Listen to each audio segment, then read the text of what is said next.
एक प्रागैतिहासिक शैल चित्र। अत्यंत प्राचीन अतीत यानी बीते हुए काल को, जिसके लिए न तो कोई पुस्तक आदि प्राचीको लिखित दस्तावेज उपलब्ध है, उसे प्राक इतिहास प्री हिस्ट्री कहा जाता है। पुस्तकें या दस्तावेज उपलब्ध होते भी कैसे? उस समय न तो कागज था, न ही कोई भाषा या लिखित शब्द। प्राक इतिहास को हम अक्सर प्रागैतिहासिक काल प्री हिस्टोरिक टाइम्स कहते हैं। ऐसी परिस्थिति में मनुष्य कैसे रहता होगा, यह विश्वास करना तब तक बहुत कठिन बना रहा, जब तक कि विद्वानों ने उन स्थानों को खोजना शुरू नहीं कर दिया, जहां प्रागैतिहासिक काल के मनुष्य रहा करते थे। ऐसे स्थलों की खुदाई से पुराने औजारों, मिट्टी के बर्तनों, आवास स्थलों और उस काल के मनुष्यों तथा जानवरों की हड्डियों के अवशेष मिले हैं। इन चीजों से प्राप्त जानकारियों को और तत्कालीन मनुष्यों द्वारा गुफाओं की दीवारों पर खींची गई आकृतियों को एक साथ जोड़कर विद्वानों ने एक अच्छा खासा विवरण तैयार किया है। इससे ये जाना जा सकता है कि उस समय क्या होता था और प्रागैतिहासिक काल में मनुष्य किस प्रकार रहा करते थे। जब मनुष्यों की खाना, पानी, कपड़ा तथा आवास संबंधी बुनियादी जरूरतें पूरी होने लगीं तो वे अपने विचारों तथा मनोभावों को अभिव्यक्त करने का भी प्रयास करने लगे। इसके लिए उन्होंने गुफाओं की दीवारों को आधार बनाकर चित्र और रेखाचित्र बनाने शुरू कर दिए और उनके माध्यम से अपने आप को यानी अपने भावों तथा विचारों को अभिव्यक्त करने लगे। प्रागैतिहासिक काल के मानव ने इन चित्रों को क्यों खींचा? शायद उस समय के मनुष्यों ने अपने घरों को अधिक रंगीन और सुंदर बनाने के लिए ये भित्ति चित्र बनाए, अथवा ये भी हो सकता है कि उन्होंने अपने रोजमर्रा के जीवन का दृश्य अभिलेख रखने के लिए ये चित्र खींचे, जैसे कि आजकल हम में से कुछ लोग अपनी डायरी लिखते हैं। मानव के आरंभिक विकास के इस प्रागैतिहासिक काल को आमतौर पर पुरापाषाण युग, पैलियोलिथिक एज यानी पुराना पत्थर काल कहा जाता है। प्रागैतिहासिक चित्रकारियां दुनिया के अनेक भागों में पाई गई हैं। हम वास्तव में यह नहीं जानते कि पूर्व पुरापाषाण युग, लोअर पैलियोलिथिक के मनुष्यों ने क्या कभी कोई कला वस्तु बनाई थी, लेकिन हमें पता चलता है कि उत्तर पुरापाषाण काल, अपर पैलियोलिथिक टाइम तक आते आते मनुष्य के कलात्मक क्रियाकलापों में भारी वृद्धि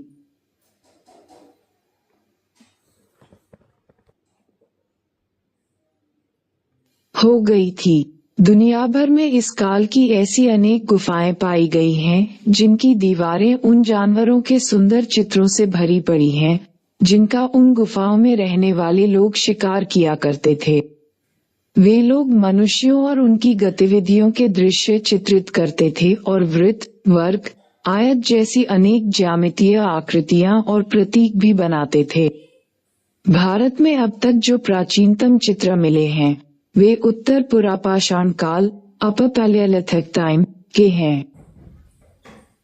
ये जानना दिलचस्प होगा कि भारत में शैल चित्रों की सर्वप्रथम खोज वर्ष 1867-68 में पुराविद आर्किबोल्ड कार्लाइल ने स्पेन में हुई अल्तामिरा की खोज से भी 12 वर्ष पहले की थी। कॉकबर्न, एंडरसन, मित्र और घोष पहले अनुसंधानकर्ता थे जिन्होंने भारतीय उपमहाद्वीप में ऐसे अनेक स्थल खोजे थे। शैलचित्रों के अवशेष वर्तमान मध्य प्रदेश, उत्तर प्रदेश, आंध्र प्रदेश, कर्नाटक और बिहार के कई जिलों में स्थित गुफाओं की दीवारों पर पाए गए हैं। उत्तराखंड में कुमाऊं की पहाड़ियों में भी कुछ शैल चित्र मिले हैं। अल्मोड़ा बारेचिना मार्ग पर अल्मोड़ा से लगभग 20 किलोमीटर की दूरी पर सुयाल नदी के किनारे स्थित लखुडियार में पाए गए शैलाश्रयों में प्रागैतिहासिक काल के अनेक चित्र मिले हैं। लखुडियार का शाब्दिक अर्थ है 1 लाख गुफाएं। यहाँ पाए जाने वाले चित्रों को 3 श्रेणियों में बांटा जा सकता है: मानव चित्र, पशु चित्र और ज्यामितीय आकृतियां। ये चित्र सफेद, काले और लाल रंगों के हैं। इनमें मनुष्यों को छड़ी जैसे रूप में दिखाया गया है। पशु चित्रों में एक लंबे थूथन वाला जानवर, एक लोमड़ी और कई रंगों वाली छिपकली चित्रकारी के मुख्य विषय हैं। लहरदार रेखाएं, आयताकार ज्यामितीय डिजाइनों और अनेक बिंदुओं के समूह इन चित्रों में देखे जा सकते हैं। इन चित्रों में दर्शाए गए दृश्यों में से एक दृश्य अत्यंत आकर्षक है, जिसमें मानव आकृतियों को हाथ पकड़कर नाचते हुए दिखाया गया है। कुछ चित्र पहले से बने चित्रों पर बने पाए गए हैं। वहां सबसे पहले काले रंग के चित्र बनाए गए, फिर उन पर लाल रंग के चित्र और अंत में उन पर सफेद रंग के चित्र बने हुए पाए गए हैं। कश्मीर से भी ऐसे 2 शिलापट मिले हैं जिन पर कुछ चित्र उकेरे हुए हैं। आंध्र प्रदेश और कर्नाटक की ग्रेनाइट की चट्टानों ने नवपाषाण काल के मानव को अपने चित्र बनाने के लिए उपयुक्त कैनवस दिया। यहाँ अनेक स्थलों पर ऐसे चित्र पाए जाते हैं। इनमें 3 स्थान अर्थात कुप्पगलु, पिकलिहाल और टेकलकोटा अधिक प्रसिद्ध हैं। यहाँ 3 तरह के चित्र पाए जाते हैं। कुछ चित्र सफेद रंग के हैं, कुछ लाल रंग के और कुछ सफेद पृष्ठभूमि पर लाल रंग के। ये चित्र परवर्ती ऐतिहासिक काल, आरंभिक ऐतिहासिक काल और नवपाषाण काल के हैं। इन चित्रों के विषय हैं सांड, हाथी, सांभर, चिंकारा, भेड़, बकरी, घोड़ा, शैलकृत मानव, त्रिशूल आदि। वनस्पतियों के चित्र बहुत ही कम पाए जाते हैं। पल्लू के एक चित्र में एक अत्यंत विचित्र दृश्य प्रस्तुत किया गया है, जिसमें बड़े बड़े अंगों वाले कामोद्दीप्त पुरुषों को स्त्रियों को भगाकर ले जाते हैं दिखाया गया है। परंतु सबसे अधिक और सुंदर शैल चित्र मध्य प्रदेश में विंध्याचल की श्रृंखलाओं और उत्तर प्रदेश में कैमूर की पहाड़ियों में मिले हैं। ये पहाड़ी श्रृंखलाएं पुरापाषाण कालीन और मध्यपाषाण कालीन अवशेषों से भरी पड़ी हैं और वहाँ ऐसे जंगलों, जंगली पौधों, फलों, जलधाराओं और कंदराओं की बहुतायत है, जो पाषाण काल के लोगों के रहने के लिए हर तरह से उपयुक्त थीं। वहाँ के प्राकृतिक शैलाश्रय, चट्टानी आवास, वर्षा, बिजली की गरज, ठंड और चिलचिलाती धूप की गर्मी से बचने के लिए उन्हें पर्याप्त सहारा देते थे। इनमें सबसे बड़ा और अत्यंत दर्शनीय स्थल मध्य प्रदेश में विंध्याचल की पहाड़ियों में स्थित भीमबेटका है। भीमबेटका मध्य प्रदेश की राजधानी भोपाल के दक्षिण में 45 किलोमीटर की दूरी पर स्थित है, जहां 10 वर्ग किलोमीटर के क्षेत्र में लगभग 800 शैलाश्रय शेल्टर मौजूद हैं। इनमें से 500 शैलाश्रयों में चित्र पाए जाते हैं। भीमबेटका की गुफाओं की खोज वर्ष 1957-58 में डॉक्टर V.A. वाकणकर द्वारा की गई थी और बाद में अन्य अनुसंधानकर्ताओं ने भी उनका अनुसरण किया। वाकणकर ने इन चित्रों का अध्ययन करने के लिए वर्षों तक इन दुर्गम पहाड़ियों और जंगलों का सर्वेक्षण किया। यहाँ पाए गए चित्रों के विषय अनेक प्रकार के हैं। इनमें उस समय की रोजमर्रा की जिंदगी की घटनाओं के अलावा धार्मिक एवं भव्य दृश्य भी चित्रित किए गए हैं, जिनमें शिकार, नृत्य, संगीत, हाथी घोड़ों की सवारी, जानवरों की लड़ाई, शहद इकट्ठा करने, शरीर सज्जा, छद्मवेश, मुखौटा लगाने जैसी अनेकानेक घरेलू गतिविधियों के चित्र शामिल हैं। भीमबेटका की शैल कला को शैली, तकनीक और आधार के अनुसार कई श्रेणियों में बांटा गया है। रेखा चित्रों तथा चित्रकारियों को 7 कालावधियों में वर्गीकृत किया जा सकता है। पहला काल है उत्तर पुरापाषाण युग, दूसरा मध्यपाषाण युग और तीसरा है ताम्रपाषाण युग। इन 3 कालावधियों के बाद एक 4 ऐतिहासिक कालावधियां आती हैं, लेकिन यहाँ हम पहले 3 कालों का ही विवेचन करेंगे। उत्तर पुरापाषाण युग, अपर पैलियोलिथिक पीरियड। उत्तर पुरापाषाण युग के चित्र हरी और गहरी लाल रेखाओं से बनाए गए हैं। इनमें से कुछ छड़ी जैसी पतली मानव आकृतियां हैं, लेकिन अधिकांश चित्र बड़े बड़े जानवरों, जैसे भैंसों, हाथियों, बाघों, गैंडों और सुअरों के हैं। कुछ चित्र धवन चित्र, वॉश पेंटिंग्स हैं, लेकिन अधिकांश चित्र ज्यामितीय आकृतियों से भरे हुए हैं। ऐसे चित्रों का शिकारियों से कोई संबंध नहीं दिखाया गया है। हरे चित्र नर्तकों के और लाल चित्र शिकारियों के हैं। मध्यपाषाण युग, मेसोलिथिक पीरियड।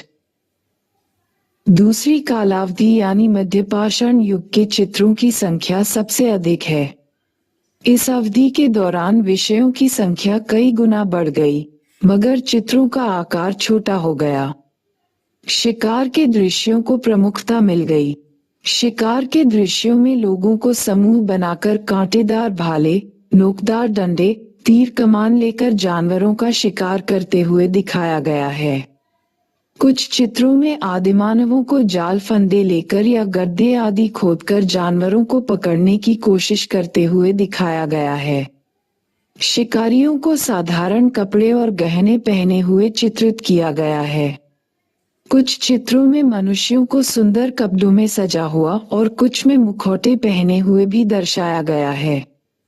कुछ चित्रों में हाथी, जंगली सांड, बाघ, शेर, सुअर, बारहसिंगा, हिरन, तेंदुआ, चीता, गैंडा, मछली, मेघ, छिपकली, गिलहरी जैसे छोटे बड़े जानवरों को और पक्षियों को भी चित्रित किया गया है। मध्यपाषाण काल के कलाकार जानवरों को चित्रित करना अधिक पसंद करते थे। कुछ चित्रों में जानवरों को मनुष्यों का पीछा करते हुए दिखाया गया है।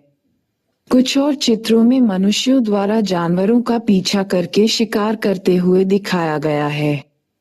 कुछ जानवरों के चित्रों में, विशेष रूप से शिकार के दृश्यों में, मनुष्यों को जानवरों से डरते हुए दिखाया गया है। लेकिन बहुत से चित्रों में मनुष्यों को जानवरों के प्रति प्यार और सौहार्द का भाव प्रदर्शित करते हुए भी चित्रित किया गया है, तथा कुछ ऐसे भी चित्र हैं जिनमें प्रमुख रूप से जानवर ही उकेरे गए हैं। यद्यपि जानवरों को प्राकृतिक अवस्था में ही चित्रित किया गया है, मगर मनुष्यों को साज सज्जा के साथ सुरुचिपूर्ण रीति से प्रस्तुत किया गया है। स्त्रियों को निर्वस्त्र और सवस्त्र दोनों ही रूपों में चित्रित किया गया है। इन चित्रों में बूढ़े व जवान सभी को समान रूप से स्थान दिया गया है। बच्चों को दौड़ते, भागते, उछलते, कूदते और खेलते हुए दर्शाया गया है। सामूहिक नृत्य इन चित्रों का आम विषय रहा है, परंतु ऐसे भी चित्र हैं जिनमें लोगों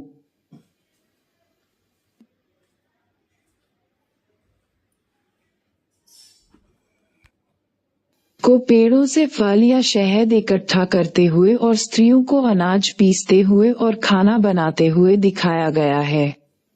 कुछ शैल चित्रों में मनुष्यों, स्त्रियों और बच्चों को एक साथ दिखाया गया है, मानो वे एक ही परिवार के सदस्य हों। अनेक शैलाश्रयों में हम हाथ और मुट्ठी की छाप पाते हैं, तो कुछ में अंगुली के सिरों के बने निशान। भीमबेटका के कलाकार अनेक रंगों का प्रयोग करते थे, जिनमें काला, पीला, लाल, बैंगनी, भूरा, हरा और सफेद रंगों की विभिन्न रंगतें शामिल थीं, लेकिन सफेद और लाल उनके अधिक पसंदीदा रंग थे। रंग और रंजक द्रव्य विभिन्न चट्टानों तथा खनिजों को कूट पीसकर तैयार किए जाते थे। लाल रंग हिरमच, जिसे गेरू भी कहा जाता है, से बनाया जाता था। हरा रंग कैल्सिडोनी नामक पत्थर की हरी किस्म से तैयार किया जाता था तथा सफेद रंग संभवतः चूना पत्थर से बनाया जाता था। रंग बनाने के लिए पहले खनिज की चट्टान के टुकड़ों को कूट पीसकर पाउडर जैसा बना लिया जाता था। फिर उसमें कुछ पानी और गाढ़ा या चिपचिपा पदार्थ, जैसे कि जानवरों की चर्बी या पेड़ों से निकाला गया गोंद या राल मिला लिया जाता था। इस प्रकार रंग तैयार हो जाने के बाद उससे पेड़ की पतली रेशेदार टहनियों से बने ब्रश का प्रयोग करते हुए चित्र आदि बनाए जाते थे। आश्चर्य की बात तो ये है कि हजारों साल पहले बनाए गए इन चित्रों के रंग हवा पानी की मार को झेलने के बाद आज भी बरकरार हैं। ये समझा जाता है कि ये रंग अब तक इसलिए अक्षुण्ण रहे क्योंकि चट्टानों की सतह पर जो ऑक्साइड मौजूद थे, उनके साथ इन रंगों की रासायनिक प्रतिक्रिया ने इन्हें स्थायी बना दिया। यहाँ कलाकारों ने अपने चित्र इन शैलाश्रयों की सतहों, दीवारों और भीतरी छतों पर बनाए। कुछ चित्र तो ऐसी गुफाओं या शैलाश्रयों से मिले हैं जहाँ लोग रहते थे, लेकिन कुछ चित्र ऐसी जगहों से भी मिले हैं जहाँ शायद लोग कभी रहे ही नहीं होंगे। संभवतः इन स्थानों का कोई धार्मिक महत्व रहा होगा। शैलाश्रयों में पाए गए कुछ अत्यंत सुंदर चित्र बहुत ऊंचे स्थान पर या शैलाश्रय की छत के पास बने हुए हैं। प्रश्न उठता है कि आदिकालीन मानवों ने चट्टानों में ऐसे असुविधाजनक स्थानों पर ये चित्र क्यों बनाए?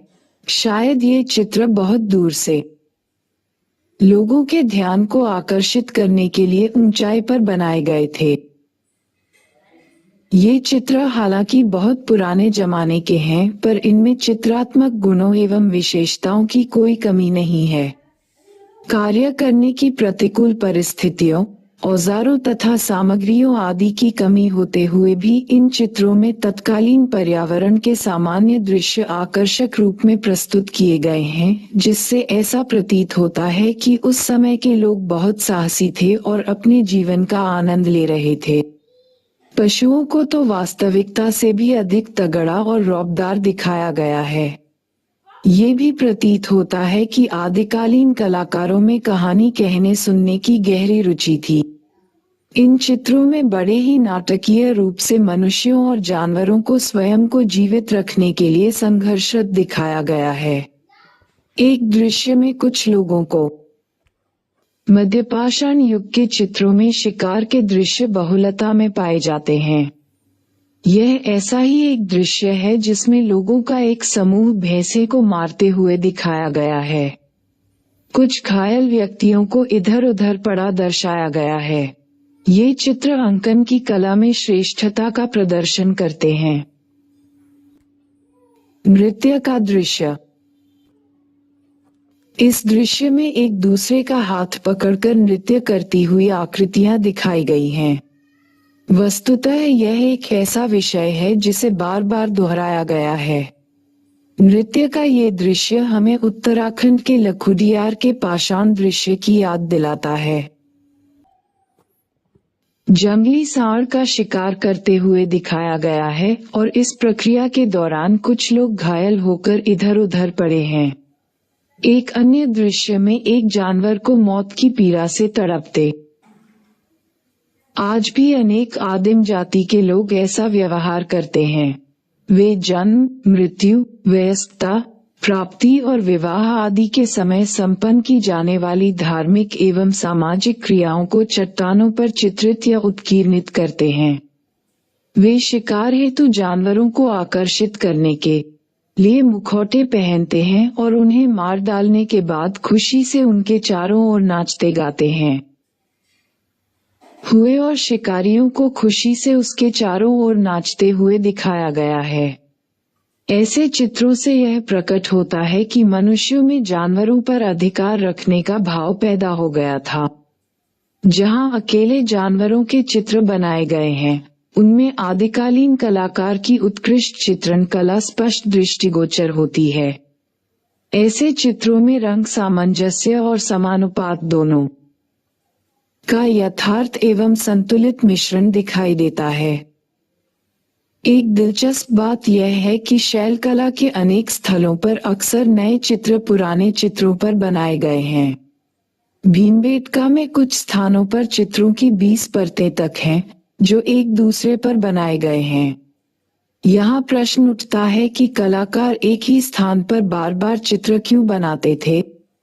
इसका एक कारण तो ये हो सकता है कि जब किसी कलाकार को अपनी रचना पसंद नहीं आती थी तो वह उस पर अपनी दूसरी रचना चित्रित कर लेता था। दूसरा कारण ये हो सकता है कि वे चित्र और स्थान पवित्र या विशिष्ट माने जाते थे और उन पर कलाकार बार बार चित्र बनाते थे। ये भी संभव है कि भिन्न भिन्न पीढ़ियों के लोगों ने भिन्न भिन्न समय पर एक ही क्षेत्र में ये चित्र बनाए थे। इन प्राक-ऐतिहासिक चित्रों से हमें तत्कालीन मनुष्यों, उनकी जीवन शैली, उनका खान-पान, उनकी आदतों, उनकी दैनिक गतिविधियों और यहाँ तक कि उनके मन मस्तिष्क तथा चिंतन को जानने समझने में सहायता मिलती है। प्रागैतिहासिक काल के अवशेष, विशेष रूप से अनेक प्रकार के पत्थरों के हथियार, औजार, मिट्टी के खिलौने और हड्डियों के टुकड़े मानव सभ्यता के विकास के महान साक्ष्य हैं। तथापि उन सबसे अधिक महत्वपूर्ण तो ये शैल चित्र हैं, जो आदिकालीन मानव हमारी अमूल्य धरोहर के रूप में हमारे लिए छोड़ गया है। अभ्यास 1. आपके विचार से प्रागैतिहासिक काल के लोग अपने चित्रों के लिए विषयों का चुनाव किस प्रकार करते थे? 2. गुफा चित्रों में मानव आकृतियों की अपेक्षा जानवरों की आकृतियां अधिक होने के क्या कारण रहे होंगे? 3. इस अध्याय में प्रागैतिहासिक काल के अनेक गुफा चित्र दिए गए हैं। इनमें कौन सा चित्र आपको सबसे अधिक पसंद है और क्यों? उस चित्र का समालोचनात्मक विवेचन कीजिए। 4. भीमबेटका के अलावा और कौन से प्रमुख स्थल हैं जहां से प्रागैतिहासिक चित्र पाए गए हैं? इन चित्रों के भिन्न भिन्न पहलुओं पर इनकी तस्वीरों या रेखा चित्रों के साथ एक रिपोर्ट तैयार करें। 5. आज के समय में चित्र, ग्राफिक आदि बनाने के लिए दीवारों का सतह के रूप में किस प्रकार उपयोग किया जाता है?